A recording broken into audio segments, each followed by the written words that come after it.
जी प्यारे विद्यार्थियों, प्यार भरी सत श्री अकाल। अज असी दूजी जमात का पाठ नंबर 3 लिपि ਅਤੇ वर्ण ਕਰਨ जा रहे हाँ। ਇਹਦੇ ਵਿੱਚ ਅਸੀਂ ਜਾਣਾਂਗੇ कि लिपि की ਹੁੰਦੀ है ਅਤੇ वर्ण ਕੀ ਹੁੰਦੇ ਹਨ। ਤਾਂ ਸਭ ਤੋਂ ਪਹਿਲਾਂ ਬੇਟਾ ਆਪਾਂ ਗੱਲ ਕਰਦੇ ਹਾਂ ਲਿਪि वर्ण ਦੀ ਕਿ वर्ण ਕੀ ਹੁੰਦੇ ਹਨ।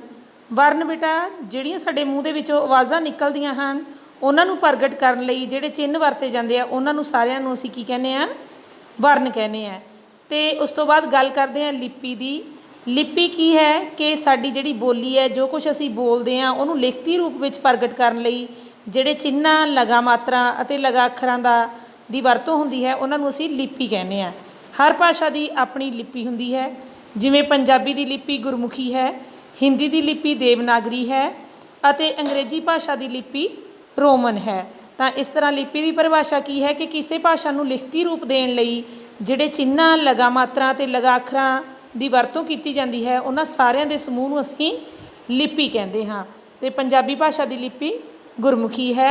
ਉਸ ਤੋਂ ਬਾਅਦ ਵਰਨ, ਜਿਵੇਂ ਕਿ ਮੈਂ ਤੁਹਾਨੂੰ ਦੱਸਿਆ ਹੀ ਸੀ ਕਿ ਭਾਸ਼ਾ ਨੂੰ ਲਿਖਣ ਲਈ ਜਿਹੜੇ ਚਿੰਨ੍ਹ ਵਰਤੇ ਜਾਂਦੇ ਹਨ ਉਹਨਾਂ ਨੂੰ ਅਸੀਂ ਪੰਜਾਬੀ ਦੇ ਵਿੱਚ ਵਰਨ ਜਾਂ ਅੱਖਰ ਕਹਿ ਦਿੰਦੇ ਹਾਂ। ਅਤੇ ਪੰਜਾਬੀ ਭਾਸ਼ਾ ਦੇ ਵਿੱਚ ਕੁੱਲ 41 ਅੱਖਰ ਹਨ।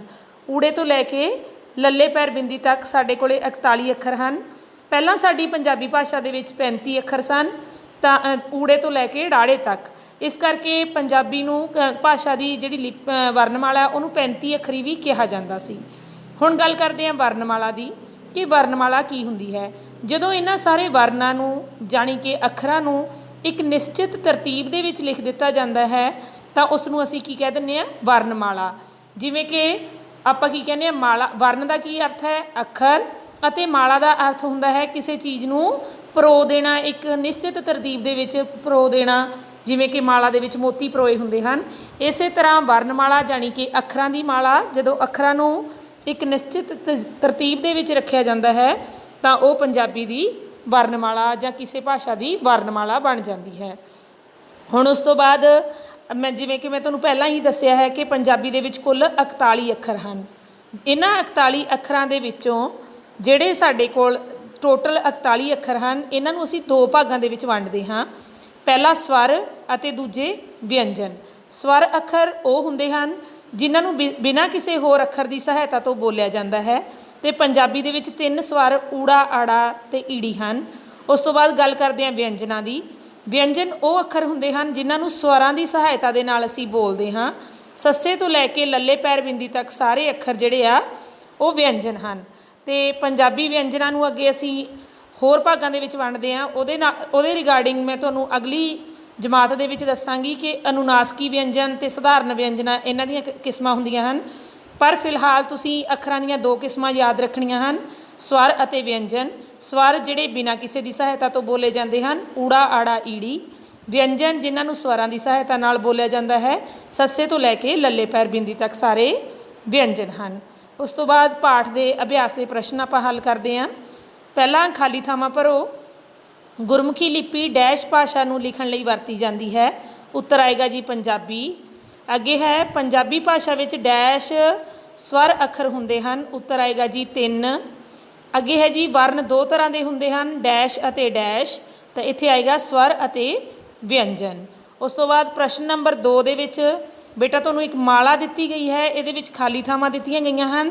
ਇਹਨਾਂ ਖਾਲੀ ਥਾਵਾਂ ਦੇ ਵਿੱਚ ਤੁਸੀਂ ਜਿਹੜੇ ਅੱਖਰ ਨਹੀਂ ਦਿੱਤੇ ਗਏ ਉਹ ਭਰ ਕੇ ਇਸ ਵਰਨਮਾਲਾ ਨੂੰ ਪੂਰਾ ਕਰਨਾ ਹੈ। ਜਿਵੇਂ ਊੜਾ, ਆੜਾ, ਈੜੀ, ਫਿਰ ਸੱਸਾ ਦਿੱਤਾ ਹੋਇਆ ਹੈ, ਹਾਹਾ, ਕੱਕਾ, ਖੱਖਾ, ਗੱਗਾ ਦਿੱਤਾ ਹੋਇਆ। ਇਸ ਤਰ੍ਹਾਂ ਜਿਹੜੇ ਅੱਖਰ ਨਹੀਂ ਦਿੱਤੇ ਉਹ ਲਿਖ ਕੇ ਤੁਸੀਂ ਇਸ ਵਰਨਮਾਲਾ ਦੇ ਜਿਹੜਾ ਹਾਰ ਹੈ ਉਸਨੂੰ ਪੂਰਾ ਕਰ ਦੇਣਾ ਹੈ।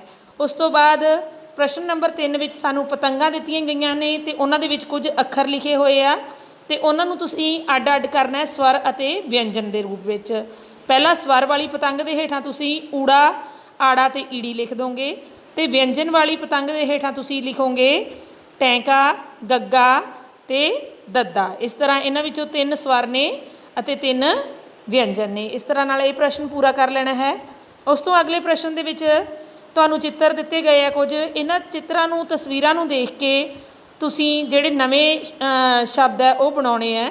ਜਿਵੇਂ ਸ਼ੋਰ ਦਾ ਬਣ ਜਾਏਗਾ ਮੋਰ, ਪਰ, ਘਰ ਅਤੇ ਫਲ ਦਾ ਕੀ ਬਣ ਜਾਏਗਾ ਹਲ, ਜੋੜਾ ਦਾ ਬਣ ਜਾਏਗਾ ਘੋੜਾ, ਖਿੜਕੀ ਦਾ ਬਣ ਜਾਏਗਾ ਲੜਕੀ, ਹਰੀ ਦਾ ਮਤਲਬ ਬਣ ਜਾਏਗਾ ਪਰੀ। ਇਸ ਤਰ੍ਹਾਂ ਤਸਵੀਰਾਂ ਨੂੰ ਦੇਖ ਕੇ ਤੁਸੀਂ ਨਵੇਂ ਸ਼ਬਦ ਆ ਜਿਹੜੇ ਉਹ ਬਣਾ ਲੈਣੇ ਹਨ।